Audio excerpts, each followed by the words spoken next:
नमस्ते विद्यार्थी मित्रों, ज्ञानपथ शैक्षणिक संकुल में फरीथी आपનું हार्दिक स्वागत है। ધોરણ 6 विषय गुजराती। चलो विद्यार्थी मित्रों, तमे तमारी पाठ्यपुस्तक और पेन्सिल सामे खोली अने राखजो। आपणे गया विडियो में शुं शीख्या हता तो कि त्रीजो पाठ कयो छे तो कि द्विदल, ये आपणे पूरो कर्यो हतो। हवे कयो आवे छे तो कि एना पछी शुं आवे छे, अभ्यास आवे छे।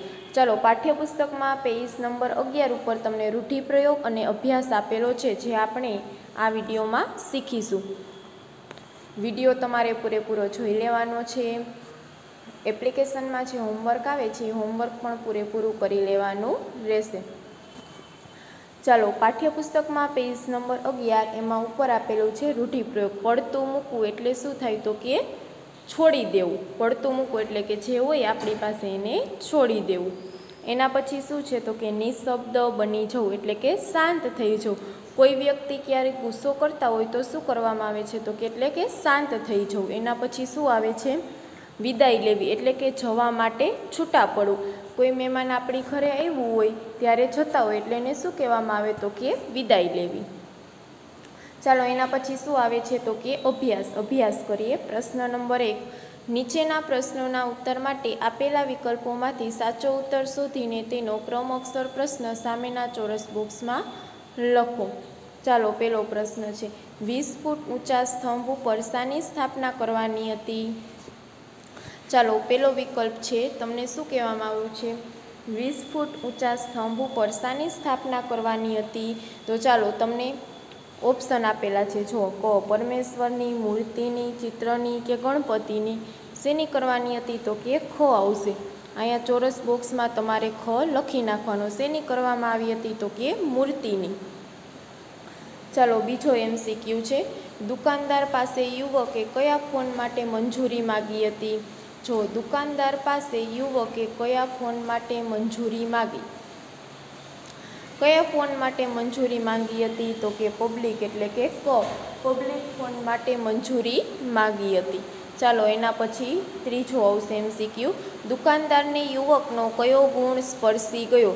चलो दुकानदार ने युवकनो कयो गुण स्पर्शी गयो छे तो कि त्रीजामां शुं आवशे तो कि ग आवशे एटले के खुमारीनो गुण स्पर्शी गयो छे। चौरस बॉक्स में जे क ख ग जे आवतुं होय मैं कीधुं ई तमारे लखी नाखवानुं रहेशे। चलो विद्यार्थी मित्रों, एना पछी शुं आवे छे तो कि प्रश्न नंबर 2, नीचेना प्रश्नोना उत्तर एक एक वाक्य में आपो। नीचेना प्रश्नना जे उत्तर छे एना शुं करवाना छे, एक एक वाक्य में आपणे जवाब आपवाना छे। चलो हवे शुं आवे छे, पहलो प्रश्न, शिल्पी शुं करी रह्यो हतो तो कि शिल्पी शुं करी रह्यो हतो तो कि एना जवाब में शुं आवशे। चलो पेन्सिल थी तमारे अहींया हूँ जे जवाब बोलूँ छूँ ए लखी नाखवानो रहेशे। शिल्पी एकाग्रताथी आरस पहाड़मांथी भगवाननी मूर्ति घड़ी रह्यो हतो। शुं करी रह्यो हतो तो कि शिल्पी एकाग्रताथी आरस पहाड़मांथी भगवाननी मूर्ति घड़ी रह्यो हतो। चलो बीजो प्रश्न है, बाजुमां पड़ेली मूर्तिने शुं नुकसान थयुं हतुं। चलो बाजुमां जे मूर्ति पड़ी हती एने शुं नुकसान थयुं हतुं तो कि बाजुमां पड़ेली मूर्तिना नाक पासे एक नानो घसरको थयो हतो। शुं थयुं हतुं, बाजुमां पड़ेली मूर्तिना नाक पासे एक नानो घसरको थयो हतो।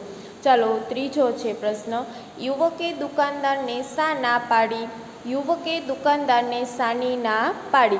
चलो ई प्रश्न पण तमारे अहींया बाजुमां लखी नाखवानो रहेशे।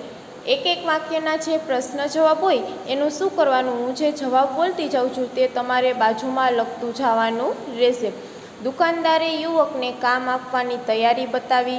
शुं कीधुं छे तो कि दुकानदारे युवकने काम आपवानी तैयारी बतावी, त्यारे युवके तेने त्यां काम करवानी ना पाड़ी। एटले के दुकानदारे युवकने काम आपवानी तैयारी बतावी त्यारे युवके तेने त्यां काम करवानी ना पाड़ी। तो एक एक वाक्य में प्रश्न जवाब होय एटले आटलुं ज लखवानुं रहेशे। चलो एना पछी प्रश्न नंबर 3, नीचेना प्रश्नोना उत्तर आपो। चलो आ प्रश्न तमारे बाजुमां लखवानो रहेतो नथी। हूँ तमने बोलती जाऊँ छूँ अने तमारे सांभळवानुं छे अने हूँ समजावती जाऊँ छूं जे तमारे समजवानुं रहेशे। आ प्रश्न जवाब तमारे लखवानो नथी। ચાલો પહેલો પ્રશ્ન છે, શિલ્પી શું વિચારી બીજી મૂર્તિ બનાવી રહ્યો હતો? શું કીધું છે જુઓ, શિલ્પી શું વિચારી બીજી મૂર્તિ બનાવી રહ્યો હતો? જો એનો જવાબમાં શું આવશે? પ્રથમ મૂર્તિ બનાવતા મૂર્તિના નાક પાસે સહેજ ઘસરકો પડ્યો હતો. આ નુકસાન સાધારણ હતું. પ્રથમ મૂર્તિ બનાવતા મૂર્તિના નાક પાસે સહેજ ઘસરકો પડ્યો હતો. આ નુકસાન સાધારણ હતું, પણ એ નુકસાન અંગે પોતાનો ભગવાન અને પોતે જાણે છે એ વિચારી શિલ્પી બીજી મૂર્તિ બનાવી રહ્યો હતો. ચાલો ફરીથી આનો જવાબ બોલું છું. પ્રથમ મૂર્તિ બનાવતા મૂર્તિના નાક પાસે સહેજ ઘસરકો પડ્યો હતો. આ નુકસાન કેવું હતું? તો કે આ નુકસાન સાધારણ હતું, પણ એ નુકસાન અંગે પોતાનો ભગવાન અને પોતે જાણે છે એમ વિચારી શિલ્પી બીજી મૂર્તિ બનાવી રહ્યો હતો. ચાલો એના પછી પ્રશ્ન નંબર 2, દુકાનદારને કેમ નવાઈ લાગી? યુવકે ફોન ઉપર સ્ત્રી પાસે કામની માગણી કરે છે. યુવક ફોન ઉપર સ્ત્રી પાસે કામની માગણી કરે છે ત્યારે સ્ત્રીએ પોતાની પાસે કામ કરાવવાવાળી વ્યક્તિ છે એમ કહી યુવકને ના પાડી હતી. સ્ત્રીએ કામ આપવાની ના પાડી છતાં યુવકના ચહેરા પર નિરાશાની એક પણ રેખા નહોતી કે એ જરાય ઉદાસ પણ નહોતો થયો. જ્યારે દુકાનદારે યુવકને નોકરીની ઓફર કરી ત્યારે યુવકે ના પાડી દીધી. આ કારણે દુકાનદારને નવાઈ લાગી. ચાલો ફરીથી આ પ્રશ્ન સમજાવું છું. યુવકે ફોન ઉપર સ્ત્રી પાસે કામની માગણી કરી ત્યારે સ્ત્રીએ પોતાની પાસે કામ કરવાવાળી વ્યક્તિ છે એમ કહી યુવકને ના પાડી હતી. સ્ત્રીએ કામ આપવાની ના પાડી છતાં યુવકના ચહેરા પર નિરાશાની એક પણ રેખા નહોતી કે એ જરાય ઉદાસ પણ નહોતો થયો. કામ આપવાની ના પાડી તો એના ચહેરા પર શું હતું? તો કે હાસ્ય હતું, એટલે કે ઉદાસ પણ દેખાતો નહોતો. જ્યારે દુકાનદારે યુવકની નોકરીની ઓફર કરી ત્યારે યુવકે ના પાડી દીધી. આ કારણે દુકાનદારને નવાઈ લાગી. ચાલો એના પછી કયો પ્રશ્ન છે? ત્રીજો પ્રશ્ન આવે છે, યુવકે સ્ત્રીને ફોન શા માટે કર્યો હતો? યુવકે સ્ત્રીને ફોન શા માટે કર્યો હતો? જો એના જવાબમાં શું આવશે? યુવક જે સ્ત્રીને ત્યાં કામ કરતો હતો એને જ ફોન કરતો હતો. યુવક જે સ્ત્રીના ઘરે કામ કરતો હતો એને જ ફોન કરતો હતો. પોતે જાણવા માગતો હતો કે પોતાના કામથી એ સ્ત્રીને સંતોષ છે કે નહીં. આમ સ્વમૂલ્યાંકન માટે યુવકે સ્ત્રીને ફોન કર્યો હતો. ચાલો ફરીથી સમજાવું છું. આ યુવકે સ્ત્રીને ફોન શા માટે કર્યો હતો? યુવક જે સ્ત્રીને ત્યાં કામ કરતો હતો એને જ ફોન કરતો હતો. પોતે જાણવા માગતો હતો કે પોતાના કામથી એ સ્ત્રીને સંતોષ છે કે નહીં. આમ સ્વમૂલ્યાંકન માટે યુવકે સ્ત્રીને ફોન કર્યો હતો. ચાલો હવે એના પછી શું આવે છે? તો કે સ્વાધ્યાય આવે છે, એટલે કે સ્વાધ્યાયના પ્રશ્ન છે. ચાલો આપણે સ્વાધ્યાયના પ્રશ્નો કરીશું. પહેલો પ્રશ્ન છે, માણસે બીજી મૂર્તિ જોઈ આશ્ચર્ય શા માટે અનુભવ્યું? આ પ્રશ્ન પણ તમારે લખવાનો નથી. હું જેવી રીતે કહું છું એવી રીતે તમારે સમજી લેવાનું રહેશે. ચાલો, માણસે બીજી મૂર્તિ જોઈ આશ્ચર્ય શા માટે અનુભવ્યું? માણસે જોયું કે શિલ્પી જે મૂર્તિ ઘડતો હતો એની બાજુમાં એના જેવી જ બીજી મૂર્તિ પડેલી હતી. માણસે જોયું કે શિલ્પી જે મૂર્તિ ઘડતો હતો એની બાજુમાં એના જેવી જ બીજી મૂર્તિ પડેલી હતી. આમ એક જ મંદિર માટે ભગવાનની એક સરખી બે મૂર્તિઓ તૈયાર થતી જોઈને માણસે આશ્ચર્ય અનુભવ્યું. જો શું કીધું છે? માણસે જોયું કે શિલ્પી જે મૂર્તિ ઘડતો હતો, શું કીધું છે? તો કે શિલ્પી જે મૂર્તિ ઘડતો હતો એની બાજુમાં એના જેવી જ બીજી મૂર્તિ પડેલી હતી. આમ એક જ મંદિર માટે ભગવાનની એક સરખી બે મૂર્તિઓ તૈયાર થતી જોઈને માણસે આશ્ચર્ય અનુભવ્યું.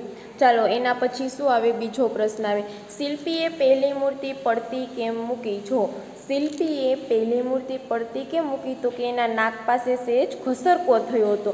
મૂર્તિને થોડુંક નુકસાન થયું હતું. આથી ભગવાનને ખબર છે, ભગવાન સાક્ષી રાખનાર અને કર્તવ્યને જ ભગવાન માનનાર શિલ્પીએ મૂર્તિ પડતી મૂકી હતી.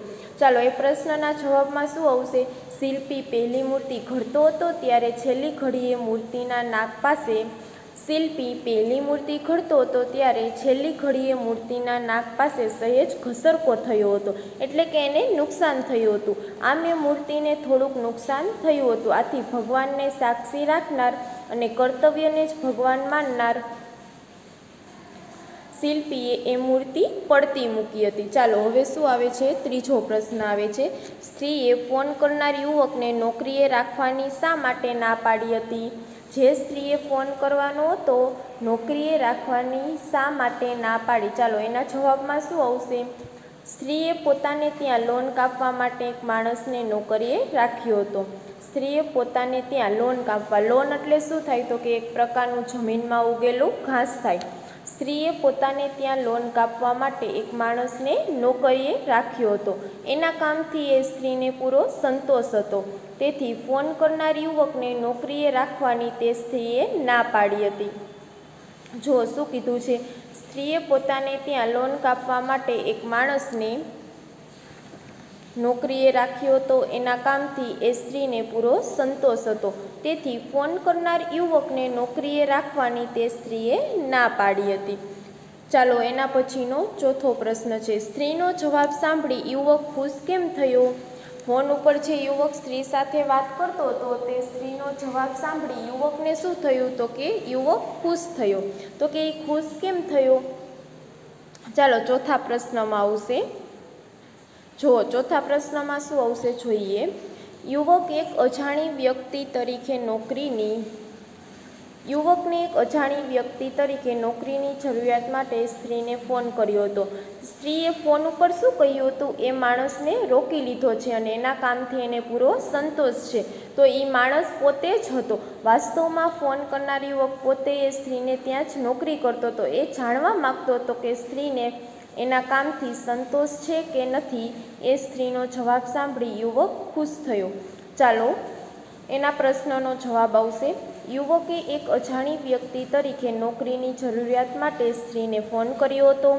સ્ત્રીએ ફોન ઉપર કહ્યું કે કામ માટે એણે માણસ રોકી લીધો છે અને એના કામથી એને પૂરો સંતોષ છે. જો શું કીધું છે? એના કામથી સ્ત્રીને સંતોષ છે. વાસ્તવમાં ફોન કરનાર યુવક પોતે એ સ્ત્રીને ત્યાં જ નોકરી કરતો હતો. તે જાણવા માગતો હતો કે એ સ્ત્રીને ત્યાં એના કામથી સંતોષ છે કે નહીં. તેથી સ્ત્રીનો જવાબ સાંભળી યુવક ખુશ થઈ ગયો. ચાલો હવે પાંચમો પ્રશ્ન આવે છે. સ્વમૂલ્યાંકન એટલે શું? તમે તમારી જાતનું મૂલ્યાંકન કર્યું છે ક્યારે? ચાલો આપણે કરીએ. એના પ્રશ્નના જવાબમાં શું આવશે? વ્યક્તિ પોતે તટસ્થ રીતે પોતાના કામની મૂલવણી કરે તેને સ્વમૂલ્યાંકન કહેવામાં આવે છે. એટલે પોતાનું કામ પોતે સરખી રીતે કરે છે કે નહીં તેની મૂલવણી કરે તેને શું કહેવામાં આવે? સ્વમૂલ્યાંકન કહેવામાં આવે છે. હું નિયમિત રોજની ડાયરી લખું છું. તેમાં હું મારા તમામ કાર્યોની નોંધ કરું છું. નોંધને આધારે હું જાત તપાસ કરું છું. દરેક કાર્ય યોગ્યતાની દ્રષ્ટિએ ચકાસું છું. મારા કાર્યો વિશે બીજાઓના અભિપ્રાય મેળવું છું. આમ કરવાથી મને ભૂલ સુધારવાની તક મળે છે. ચાલો આ પ્રશ્નમાં શું કીધું છે? સ્વમૂલ્યાંકન એટલે શું? તમે તમારી જાતનું મૂલ્યાંકન કર્યું છે ક્યારે?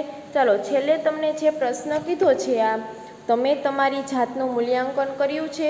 તો તમે જે મૂલ્યાંકન કર્યું એ તમારી જે હોમવર્કની બુક છે એમાં તમારે 2-3 લીટીમાં લખવાનું રહેશે. ચાલો વિદ્યાર્થી મિત્રો, પાઠ્યપુસ્તકમાં પેજ નંબર 12 ઉપર પ્રશ્ન નંબર 2 વાર્તામાં આવતા અંગ્રેજી શબ્દોની યાદી તૈયાર કરી તેના ગુજરાતી અર્થ લખો.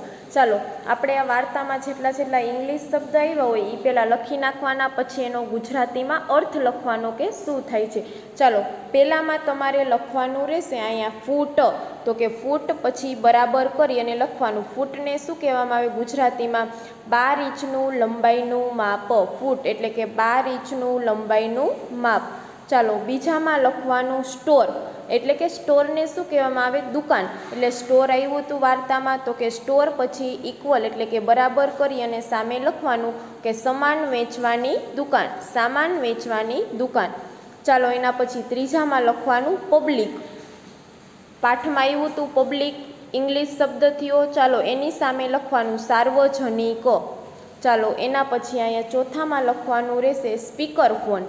સ્પીકર ફોન આવ્યો તો પાઠમાં, તો કે હા. પછી એની સામે લખવાનું એક પ્રકારનો ટેલિફોન. સ્પીકર ફોન એનું ગુજરાતી શું થાય? એક પ્રકારનો ટેલિફોન. ચાલો એની બાજુમાં લખવાનું પાંચમું મેડમ. તો કે મેડમ એ શબ્દ ઇંગ્લિશનો છે, ગુજરાતીમાં શું થાય? તો કે શ્રીમતી. શું થાય? શ્રીમતી. ચાલો છઠ્ઠામાં લખવાનું લોન. લોન આવી ગયેલું છે. મેં તમને ઇંગ્લિશ જેવા શબ્દ હોય એની નીચે લીટી કરાવી અને લખાવ્યું હતું. તો ચાલો લોન એટલે શું થાય? તો કે એની સામે બરાબર કરીને લખવાનું લીલું ઘાસ. લોન એટલે લીલું ઘાસ. ચાલો વિદ્યાર્થી મિત્રો, અહીંયા સુધી આપણે રાખીએ છીએ. જે મેં તમને પાઠ્યપુસ્તકમાં કરાવેલું છે, વિડીયો જોતા હોય ત્યારે પાઠ્યપુસ્તકમાં મારી સાથે પૂરતું જવાનું રહેશે. હવે પ્રશ્ન નંબર 3થી આપણે નેક્સ્ટ વિડીયોમાં કરીશું. અસ્તુ. જય હિન્દ. વંદે.